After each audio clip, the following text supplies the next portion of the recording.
Hey friends, welcome to today's episode of Baldy Sad. I've got a story about a village that you probably haven't heard of before. I know I've shared a lot of village stories, and some of you might think I'm repeating myself, but seriously, there are some villages in this world that people don't even want to mention. It's said that just mentioning the name of this village is like inviting trouble from the demons that live there. But here I am, ready to share it with you. I'm here to share stories about interesting places and events that will keep you entertained, even if it means putting you at some risk. All I ask in return is that if you enjoy what you see, hit that subscribe button and give a like. It really helps my reach and boosts my confidence. So, let's dive into this village in Uttar Pradesh and hear about an incredible incident that will leave you on edge. This village, called Pindra, is located in a remote area of Uttar Pradesh. There's this place hidden deep in the woods where a lot of people used to live ages ago. But now, who knows how many still stick around?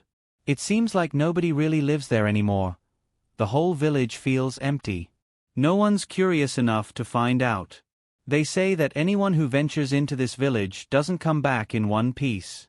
They either lose their sanity, or go blind, deaf, mute, or just completely lose themselves. If you do manage to come back, it's like you're carried out on a stretcher. During the day, if someone wanders in, they might just get lost. But at night, forget it. No one had taken the risk of leaving for years, but then a guy named Karen was born. He had been around for a while, and one day it hit him that he really wanted to visit that village. It wasn't too far from Pindara. He lived in a small town just beyond another village. Karen had been really into ghost stories since he was a kid. He loved reading stories, watching serials and movies, and sharing all kinds of spooky tales with people. He just found it all super entertaining. I had another good friend named Ayushman. Ayushman was a bit cautious and kept his distance from certain things because he believed that the more you think about or talk about something, the more it tends to come into your life. That's what they call manifestation. In a way, it's the same thing in fashion. If you keep talking about or repeating something, it starts to happen to you. So, in a way, that's kind of like ghosts too. If you really want to manifest something, Ayushman never talked about stuff like this because he would get a bit anxious. Karen would always interrupt him and say, "Dude, if I ever get the chance, I'll definitely take you to Pindra." But it just never seemed to happen. One day, Karen's family went to a funeral of someone they knew well. They said, "These people were really close to us, that's why we're here. We'll stay there for the night and get there by the next afternoon, so just take it easy," Karen says. All right. When Karen's family leaves, he thinks, "This is my chance. It's never happened before that my family left me alone at night. I have to go there now. I've heard so many ghost stories about Pindara. They say there's a curse from a Pichachini there, which has turned the whole village into a haunted and cursed place. People say it's not just one or two, but today's the day to check out a place where hundreds of souls and ghosts wander. It's my first time being left alone at home at night by my family." Ayushman lives pretty close, so he heads over to my place and says, "Dude, this is the chance I've always told you about. Let's go to the neighboring village, Pindara. It's gonna be a blast. You'll have a lifetime experience, something you'll never forget. Your future generations will hear this story from you. By the time you're old, what will you tell your grandkids about all the crazy stuff you've done? Hey, come on, it'll be a blast if you join me." Ayushman keeps swearing and all that, but listen, don't say anything to me, and you swear too, don't go there. That place is seriously cursed. It's haunted for real. My uncle literally had some crazy experiences there. He saw ghosts when he went there in the afternoon just to pick some mangoes with his buddies. Man, it was the middle of the day. They barely escaped with their lives. One of his friends ended up getting possessed and was crazy for a month and a half. He used to roam around the village like that, but he passed away a few years ago. That's a different story though. There must have been something there. Otherwise, my uncle and his friends wouldn't have seen anything. One of his friends had some experiences. "Bro, it's night. Don't do this, man. You shouldn't go," but Karen doesn't listen and keeps heading toward the village. Ayushman thought he understood and was just going home, but no, Karen went straight to that village. As soon as he got there, the scenery gave him a totally different chill vibe. The vibe of that village, with its dark alleys and deserted roads, felt like it was saying, "Get out of here. If you want to stay alive, you better leave, or death is waiting for you ahead. It'll tear you apart and dump you somewhere." But he didn't want to understand that scream. Sometimes, that silent scream can be pretty dangerous. I've experienced it. Have you ever felt what a silent scream is like? Let me tell you, a lot of people might be thinking, "What nonsense is he talking about?" But it's real. Just go to a place where it's extremely peaceful, super quiet, like with just the birds chirping. There's no sound coming from there. Just sitting in a room for 15 to 20 minutes should be enough. It should be dark, like nighttime. Your mind will feel like it's going to explode.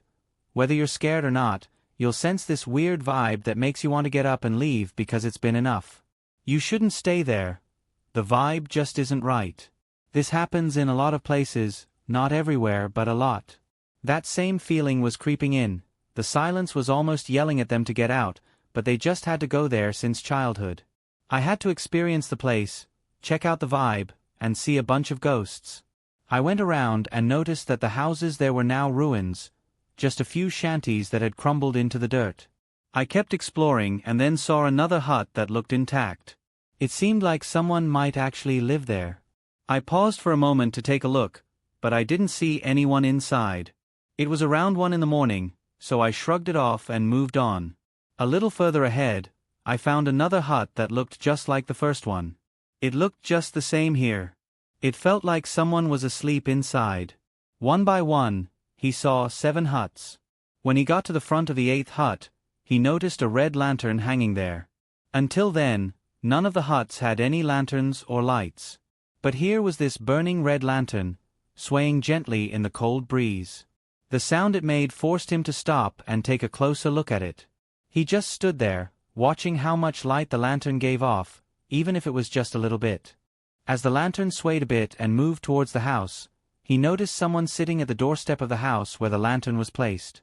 He was curious and took a few steps closer, wondering how a person could be sitting in a village known for ghosts and spirits. As he got a bit closer, he saw it was an old woman, probably around 80 or 85 years old. She just stood there, not saying anything, and then she spoke up, "Hey boy, what are you doing here? Don't you know about this place?" He replied, a bit hesitant and scared, "I do know, but I'm not afraid of ghosts. I was really curious, so I came here." "You're here too, right? Doesn't the place's vibe affect you? Isn't it a curse that causes trouble?" "It really does, doesn't it? It messes you up badly. Anyone who comes here gets caught in this weird trap and never gets out. I couldn't escape either. I got trapped. And everyone I met got caught up too. And now you're here, you might get stuck as well." Saying that, she just vanished from where she was sitting. It was so shocking. He couldn't see any flowers around, and he was getting anxious. Where did the winds go? The cold winds suddenly picked up, chilling him to the bone. The only red lantern that lit up the whole village was swaying. It was flickering out. Now, it was getting darker and eerily quiet, and even the screams seemed to be carried by the wind. Suddenly, he felt like someone was right behind him, and his hands and feet started trembling. His whole body went cold. How could he run? How could he even turn around? Whoever was standing behind him felt heavy. Just look at that. I'm trying to explain this to you. If a big guy suddenly shows up behind you, you'll realize it because he's tall and heavy. But if a kid stands behind you, you might not even notice or realize it's just a kid. You get that there's a big, heavy person behind you. If you don't look, you won't understand what to do next. With a lot of courage, feeling all shaky, when you turn around, what do you see? A big, towering figure standing there. He's so tall that even a solid 6-footer like Karen barely reaches his stomach. When Karen looked up, he saw that guy's hair was all wild, and his eyes were like they were on fire. His skin looked so burnt and scorched, it was hard to describe, like the flames in his eyes had singed his whole face. It was terrifying. His 2 front teeth jutted out like a vampire's, and with those teeth, he could tear apart anything in the world. Karen felt completely lost, thinking about how many people he could gather in his 2 hands. He was confused about whether he should run or just accept his fate. Suddenly, someone grabbed him by the throat and lifted him off the ground, squeezing the air out of him. It must have been around 152 seconds when Karen thought he was done for. Everything turned hazy, and he felt like he was disappearing. Just when he thought it was over, he noticed a man running toward him from behind, wearing a black dhoti and holding an axe. He was running around, thinking he was in trouble, and I was like, alright, I'm outta here, goodbye. Just as he closed his eyes, he felt this huge jolt. When he opened his eyes again, he saw Ayushman patting his cheek. Karen was a bit more aware now and realized Ayushman was still right there. Ayushman said, "Man, I can hear a lot of people screaming. It feels like someone is running towards us, but I can't see anyone. I've been trying to wake you up for the last 5 minutes. I'm trying, man, and for the past 5 minutes, I've been feeling totally lost. I need you to back me up and gather some courage because we gotta get out of here. You might be the one who ends up dead, but I'm not going down without a fight either." In situations like this, there's a part of Karen that's kinda happy, like, hey, my buddy's here to save me. He grabbed Ayushman's hand, and they took off running toward their village, non-stop for like 10 or 12 minutes. That's a big deal, man, especially running that fast, and they ended up right at Karen's house. There was no one at home, so I just stayed there, had some water, and then I told Ayushman some random stuff. Ayushman said, "Dude, you left, but 10 minutes after you were gone, it hit me that you're not that easy to get rid of.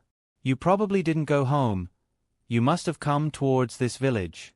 With me around, I couldn't just leave you like that, so I followed you. And when I got there, you were lying on the ground, all alone, your eyes wide open but completely lost somewhere else. You were awake, right? No, you were sleeping, right? No, you were dead. You were alive? I checked your pulse, and it was beating. Then I tried to wake you up, and suddenly we started hearing screams, like someone was coming to attack us, but we couldn't see anyone. It took you 5 minutes to wake up. We ran away and made it back safe. I'm begging you, from now on, don't even think about going to places like that. No challenges, no risks, no ghosts. Let's just forget about it. Promise me tonight, bro." That was the last night we talked about it, and after that, we never brought it up again.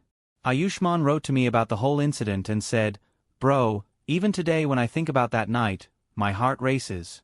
I couldn't see anything, but just that sound freaked me out. So just imagine what my friend Karen must have experienced." I thought it was a really interesting story. I've never heard anything like it. We'll see if we should put it in the title or not because a lot of people. You probably won't get the rest of the story, but let me know what you thought about it in the comments. If you've watched this video so far, make sure to like it, subscribe to the channel, and hit the bell icon, selecting all so you don't miss any of the crazy and shocking videos I bring you daily. If tomorrow's video is what you want, we'll catch up again then. Thanks a lot, and have a great day.